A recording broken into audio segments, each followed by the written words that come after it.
구약성경 382쪽 사사기 11장 23절로 28절 말씀 제가 받들어 읽겠습니다.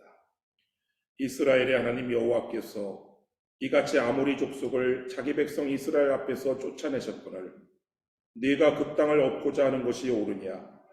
내 신 금옥수가 내게 주어 차지하게 한 것을 네가 차지하지 아니하겠느냐? 우리 하나님 여호와께서 우리 앞에서 어떤 사람이든지 쫓아내시면 그것을 우리가 차지하리라. 이제 내가 모압 왕 십볼의 아들 발락보다 더 나은 것이 있느냐? 그가 이스라엘과 더불어 다툰 일이 있었느냐? 싸운 일이 있었느냐? 이스라엘이 헤스본과 그 마을들과 아르엘과 그 마을들과 아르논 강가에 있는 모든 성읍에 거주한 지 300년이거늘 그 동안에 너희가 어찌하여 도로 찾지 아니하였느냐? 내가 네게 죄를 짓지 아니하였거늘 네가 나를 쳐서 내게 악을 행하고자 하는도다.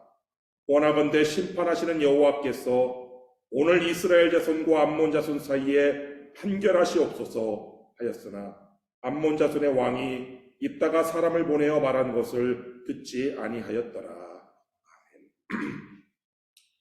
사람마다 기도할 때 자주 쓰고 즐겨 쓰는 기도 문구가 있습니다.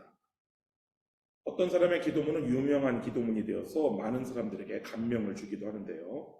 예를 들면 성 프란시스의 기도문인 평화의 기도, 그 중에 하나죠. 주여 저를 평화의 도구로 써주소서. 미움이 있는 곳에 사랑을, 상처가 있는 곳에 용서를, 의심이 있는 곳에 믿음을, 분열이 있는 곳에 일치를, 절망이 있는 곳에 희망을, 어둠이 있는 곳에 광명을, 슬픔이 있는 곳에 기쁨을 심게 하소서. 오 거룩하신 주님, 위로받기보다는 위로하며 이해받기보다는 이해하며 사랑받기보다는 사랑하게 하소서.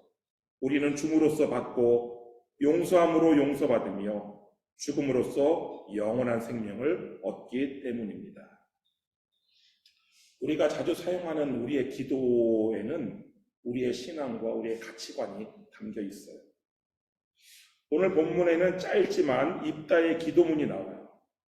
27절 하반절 보시면 심판하시는 여호와께서 오늘 이스라엘 자손과 암몬 자손 사이에 판결하시옵소서. 이 간결한 기도문에 입다의 신학이 들어있어요. 입다에게 있어 하나님은 어떤 하나님이시냐? 심판하시는 하나님. 무죄한 자와 악을 행하려고 하는 사람 사이에 판결하시는 하나님. 억울함을 판가름하시고 풀어주시는 하나님. 아마 이 기도는 입다가 평생에 걸쳐 늘 해온 기도였을 거예요. 그 이유는 입다의 인생을 보면 짐작할 수 있어요. 입다는 길르앗 사람이에요. 요단강을 중심으로 서편은 가나안이라고 통칭하고 그 요단강 오른편 동쪽은 길르앗으로 통칭을 해요. 근데 이 길르앗에는 루벤 지파, 갓 지파, 므낫세 지파 이렇게 세 지파가 살고 있었는데 입다는 그중 이 므낫세 지파의 길르앗이라는 사람의 아들로 태어났어요. 이 입다가 태어났을 때부터 장군감이었어요. 힘이 매우 세었고 결국 장성한 다음에는 큰 용사라는 칭호를 들었어요. 거기에 사사기 11장 1절 말씀 한번 보시면 길르앗 사람 입다는 큰 용사였으니 기생이 길르앗에게서 낳은 아들이었고, 근데 문제는 입다가 정실 부인이 낳은 적자가 아니라는 거예요. 이 입다의 아버지 길르앗이 자기 부인으로부터 자식을 얻지 못하니까 기생을 첩으로 들였어요. 그리고 그 첩이 낳은 아들이 바로 입다였어요. 근데 입다가 태어난 다음에 이 길르앗의 정실 부인도 아들들을 차례로 낳게 되었어요. 2절 말씀 보시면 길르앗의 아내도 그의 아들들을 낳았더라. 그 아내의 아들들이 자라매 입다를 쫓아내며 그에게 이르되 너는 다른 여인의 자식이니 우리 아버지의 집에서 기업을 잊지 못하리라 한지라. 근데 이 입다의 배다른 동생들이 이 형인 입다를 집에서 쫓아낸 거예요.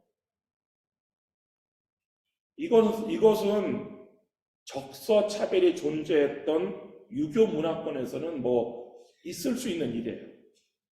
그러나 이 하나님의 백성들 가운데서는 있을 수 없는 일이 일어난 거예요. 하나님께서는요, 적자와 서자의 차별을 금하셨어요. 하나님께는 첫 번째로 태어난 장자를 중요하게 여기셨지 그 아들이 뭐 적자인지 서자인지 따지지 않으셨어요. 신명기 21장 15절로 17절 말씀 보시면 어떤 사람이 두 아내를 두었는데 하나는 사랑을 받고 하나는 미움을 받다가 그 사랑을 받는 자와 미움을 받는 자가 둘 다 아들을 낳았다 하자.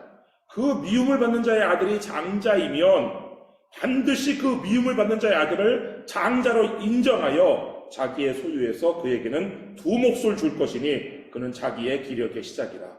장자의 권리가 그에게 있음이니라. 두 아내가 있으니까 한 사람은 정실부인이고 한 사람은 첩이죠. 근데 정실부인이든 첩이든 먼저 낳은 아들을 반드시 장자로 삼고 장자로 인정해서 다른 아들보다 두 몫의 유산을 상속하라는 것이 이것이 하나님의 법이에요.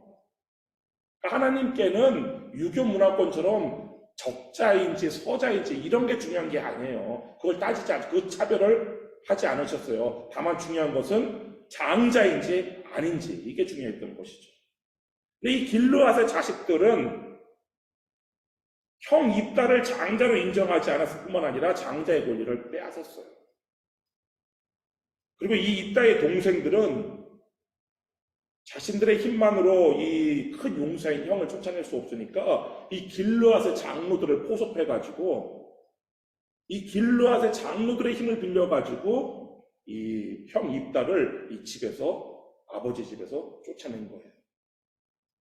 근데 이 길르앗의 장로들이 얼마나 악한 사람이었는지 장자의 권리를 뺏기고 집에서 쫓겨나게 된 이 입다의 그 억울함을 풀어주어야 할 이 길르앗 장로들이 오히려 가해자 편에 서서 입다를 쫓아내는 일에 동참을 했어요. 물론 입다는 힘이 센 장사였기 때문에 얼마든지 동생들과 싸워서 자신의 권리를 지킬 수 있었지만 이 입다가 하나님을 경외하는 사람이었어요. 그래서 형제들과의 싸움이 하나님의 뜻이 아님을 알고 그냥 고향을 떠났어요. 사사기 11장 3절 말씀 보시면 이에 입다가 그의 형제들을 피하여 돕당에 거주하며 잡류가 그에게로 모여와서 그와 함께 출입하였더라. 근데 이 입다가 주먹이 세다 보니까 이 건달패들이 입다에게 모여들어서 입다를 따라다녔어요. 형님 하면서. 그렇지만 입다는 뭐 나쁜 짓을 일삼으면서 다른 사람 거가 강탈하고 빼앗고 주먹과 힘으로서 그러면서 자신의 인생을 허비하지 않았어요. 입다는 여전히 하나님을 신뢰하였고 심판하시는 하나님께서 자신과 가해자들 사이에 판결해달라고 기도했어요. 그 기도가 입다가 일평생 한 기도했던 거예요. 심판하시는 여호와께서 오늘 판결하시옵소서. 그리고 하나님께서 이스라엘을 위해서 행하신 일들을 하나님에 대해서 더 알기를 원했어요. 계속 열심히 공부했어요.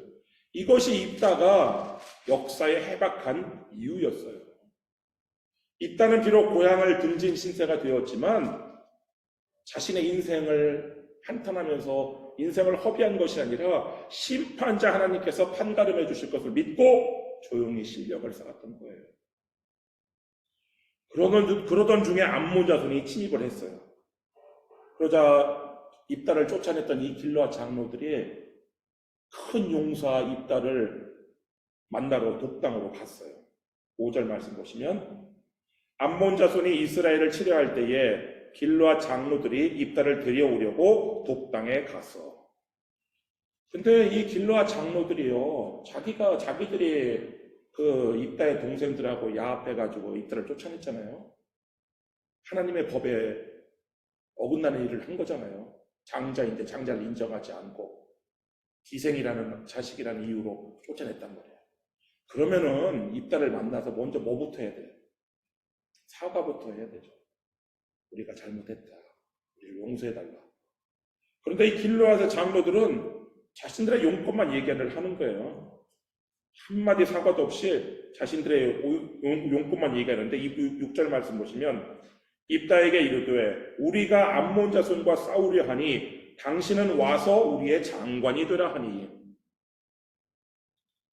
이런 이 길르앗 장로들의 이 후한무치한 태도에 입다가 기가 막혀서 이렇게 응수를 하죠. 7절 입다가 길르앗 장로들에게 이르되 너희가 전에 나를 미워하여 내 아버지 집에서 쫓아내지 아니하였느냐?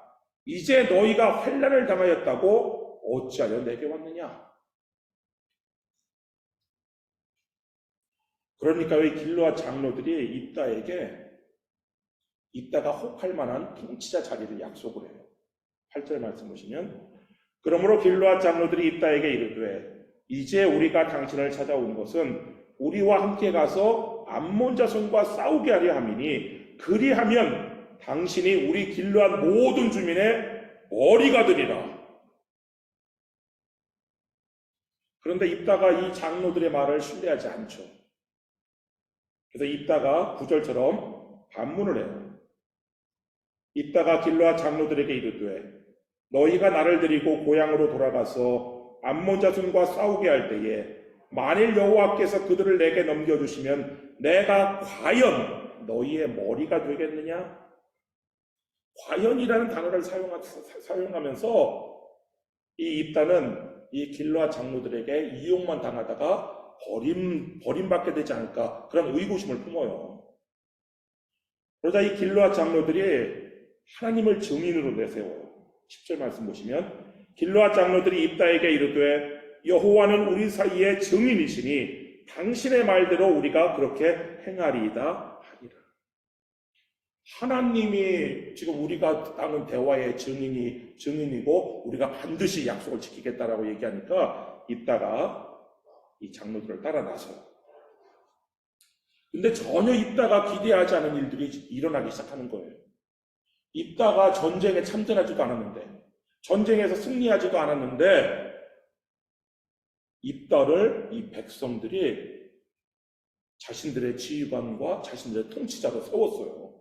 11절 말씀 보시면 이에 입다가 길르앗 장로들과 함께 가니 백성이 그를 자기들의 머리와 장관을 삼은지라 입다가 미스바에서 자기의 말을 다 여호와 앞에 아뢰니라. 지금 미스바라는 곳에 이스라엘이 진을 치고 있어요.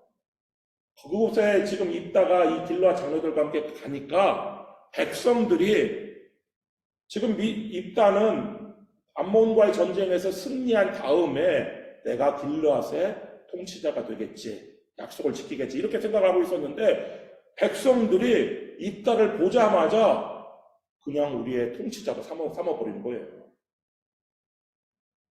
입다가 이제요 건달배 두목에서 북땅의 건달배 두목에서 이제 길르앗의 머리가 됐어요. 기생의 자식이라고 무시하면서 막 기세 등등하게 입다를 쫓아냈던 입다의 그 형제들은 이제 입다에게 무릎 꿇고 절을 해야 돼요. 여러분, 이것은 입다의 기도, 그 기도가 성취된 거예요. 심판하시는 하나님께서 입다와 그 가해자 사이를 판결하시고 입다의 처지를 쫓겨나서 그냥 비류의 두목으로나 살던 그 입다의 처지를 완전히 역전시키신 거예요. 그래서 이제 입다는 이스라엘의 진을 친 그 미스바에서 하나님께 기도를 해요. 그리고 암몬과의 전쟁에 앞서서 외교적 해결을 먼저 모색을 하는데 12절 말씀 보시면 입다가 암몬 자손의 왕에게 사자들을 보내 이르되 네가 나와 무슨 상관이 있기에 내 땅을 치러 내게 왔느냐 하니. 이제 입다는요 길르앗의 통치자의 입장에서 이 땅을 내 땅이라고 표현을 해요. 네가 나와 무슨 상관이 있기에 내 땅을 치러 내게 왔느냐. 그러니까 이 암몬 자손이 터무니없는 요구를 해요. 13절 말씀 보시면 암몬 자손의 왕이 입다의 사자들에게 대답하되 이스라엘이 애굽에서 올라올 때에 아르논에서부터 야복과 요단까지 내 땅을 점령했기 때문이니 이제 그것을 평화롭게 돌려달라. 암몬 왕이 300년 전에 있었던 이스라엘이 애굽에서 올라온 역사를 이야기를 해요. 그러면서 말도 안 되는 얘기를 하는데 이 아르논 강은 남쪽에 있는 사해로 흘러들어가는 강이고 약복은 북쪽에 있는 요단강으로 흘러들어가는 강 지류예요. 근데 이 아르논 강에서부터 약복강까지 그리고 좌측으로는 요단강에 이르는 요 비옥한 땅, 암몬은요 그 오른쪽에 있는 나라예요. 그래서 암몬은 강이 없어요. 이 요단강의 풍성한 그 강과 접해 있지를 못해요. 모압은 이 사해랑 접해 있지만 이 암몬은 강과 접해 있지 않아요. 근데 지금 바로 요 강과 접해 있는 땅, 남쪽에도 강, 북쪽에도 강, 왼쪽에도 강이, 이 강이 있는 요 땅을 지금 욕심나가지고 달라고 하는데, 뭐라고 달라고 하느냐? 그 땅이 원래 우리 땅이었단 말이에요. 우리 땅이니까 이제 돌려달라. 이런 이 암몬 왕의 요구에 있다가요, 만약에 역사를 전혀 알지 못했다면, 뭐 어떻게 대꾸할 말이 없었을 수 있어요. 근데 역사적으로 그 땅이 암몬 자손의 땅이 아닌 아모리 족속의 땅이라는 것을 먼저 이야기를 해요. 그리고 그 땅을 너희들의 땅을 우리가 점령한 것이 아니다. 이걸 분명하게 밝히죠. 거기 15절 말씀 보시면 그에게 이르되 입다가 이같이 말하노라. 이스라엘이 모압 땅과 암몬 자손의 땅을 점령하지 아니하였느니라. 그냥 우리 땅 내놔라 하니까 니네 땅 점령한 게 아니다라고 단도직입적으로 먼저 얘기한 다음에 그 다음에 역사를 쭉 이야기를 해요. 원래 그 땅은 너희들의 땅이나 모압의 땅이 아니라 아모리 족속 헤스본 시온이라는 사람이 그 땅에다 세운 헤스본이라는 왕국의 땅이었다는 걸 이야기를 해요. 물론 그 땅은 원래는 모압 땅이었어요. 그런데 이스라엘이 그 땅을 점령할 때는 이 시온이라는 아모리 족속이 이 모압으로부터 뺏어갖고 자기들의 왕국을 세웠기 때문에 그 땅은 이스라엘이 점령할 때는 모압의 땅도 아니고 암몬의 땅은 더더욱 아니고 이 아모리 족속의 땅이었던 것이죠. 그러면서 이스라엘의 하나님께서 그 땅을 우리에게 주셔서 우리가 점령한 것이다. 이렇게 이야기를 해요. 21절 말씀 보시면 이스라엘의 하나님 여호와께서 시온과 그의 모든 백성을 이스라엘의 손에 넘겨주심에 이스라엘이 그들을 쳐서 그 땅 주민 아모리 족속의 온 땅을 점령하되. 이 땅은 네가 달라는 땅은 암몬 자손의 너희들의 땅이 아니라 아모리 족속의 땅이었고 우리 하나님께서 우리에게 그 땅을 주어서 우리가 차지하는 것이다. 뿐만 아니라 이스라엘이 그 땅을 점령하고 거주한 지가 300년이 넘었음을 지적을 해요. 26절 말씀 보시면 이스라엘의 헤스본과 그 마을들과 아르웰과 그 마을들과 아르논 강가에 있는 모든 성읍에 거주한 지 300년이거늘 그 동안에 너희가 어찌하여 도로 찾지 아니하였느냐. 300년 동안 아무 말이 없다가 이제 와서 내 땅이라 이야기하는 것, 이거는 아무 근거가 없는 것이죠. 대한민국의 민법에서도 20년 이상 내 땅인 줄 알고 내가 그 땅에 농사를 지었으면요, 그 땅을 내 걸로 등기할 수 있어요. 더군다나 지금 300년 동안 만약에 정말 이 땅이 그 땅이 암몬의 땅이었다면 그럼 처음부터 달라고 요구를 했었어야죠. 근데 300년 동안 아무 말이 없었어요. 그러면 이거는 논리적으로, 역사적으로나 논리적으로 암몬의 땅이 아니라는 것이죠. 그래서 이 입다가 굉장히 논리적으로, 역사적으로 암몬 왕의 주장이 잘못되었다는 것을 증명을 해요. 그리고 이런 기도로 결론을 내시래요. 27절 말씀 다시 보시면 내가 네게 죄를 짓지 아니하였거늘 네가 나를 쳐서 내게 악을 행하고자 하는도다. 원하건대 심판하시는 여호와께서 오늘 이스라엘 자손과 암몬 자손 사이에 판결하시옵소서 하였습니다. 그러니까 이 입다의 기도는요, 대상만 다를 뿐이지 늘 입다가 해왔던 기도예요. 근데 지금 오늘은 이스라엘과 암몬 사이의 판결에 없어서라는 그런 기도예요. 그런데 이 암몬 자손의 왕이 듣지 않죠. 이 입다의 말을 듣지 않아요. 그러나 하나님께서는 이 입다의 기도를 들으시고 입다에게 하나님의 영을 부어주세요. 29절 말씀 보시면 이에 여호와의 영이 입다에게 임하시니 입다가 길르앗과 므낫세를 지나서 길르앗의 미스베에 이르고 길르앗의 미스베에서부터 암몬 자손에게로 나아갈 때에. 그리고 이 입다는요, 하나님의 도우심으로 암몬의 항복을 받아내요. 여기 32절, 33절 말씀 보시면 이에 입다가 암몬 자손에게 이르러 그들과 싸우더니 여호와께서 그들을 그의 손에 넘겨주심에 아루엘에서부터 민닛에 이르기까지 20성읍을 치고 또 아벨 그라빔까지 매우 크게 무찌르니 이에 암몬 자손이 이스라엘 자손 앞에 항복하였더라. 여러분, 입다가 억울한 일을 당했을 때도 심판하시는 하나님께 판결을 부탁하는 기도를 했고, 지금 이 대적자의 억지 주장 앞에서도 그런 기도를 드렸어요. 이 기도를 들으신 하나님께서 판결해 주셔서 입다에게 길르앗의 통치자 자리를 허락해 주셨고, 이 입다에게 암몬 자손의 항복을 허락해 주셨어요. 여러분, 억울한 일을 당하거나 대적자의 억지 주장 앞에서 여러분도 이 입다의 기도를 한번 드려보세요. 심판하시는 하나님, 오늘 판결해 주시옵소서. 그러면 하나님께서 무죄한 자와 악을 행하는 자 사이를 올바르게 판가름하셔서 모든 상황을 역전시키실 것인데, 이 입다의 기도가 여러분에게 있기를 주님의 이름으로 축원합니다. 기도하겠습니다.